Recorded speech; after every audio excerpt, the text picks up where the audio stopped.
Deli gönül sana verim nəsihat, demə qüvvətliyəm, qolum yaxşıdır.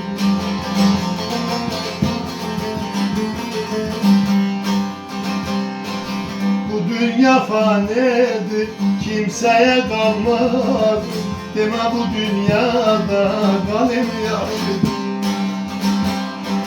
Bu dünya fanidir, kimsəyə qalmaz, demə bu dünyada qalım yaxşıdır.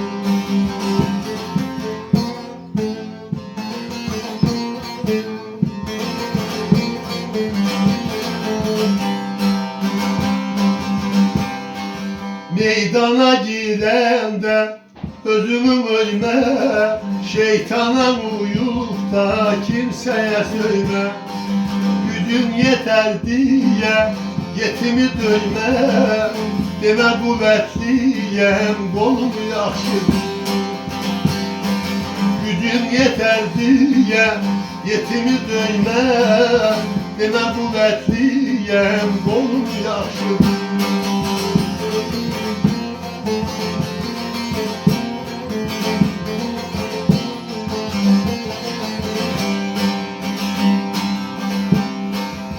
Beçərə şenliyəm, çəkərəm zarı, sinəm üstə yanar sevdanın varı.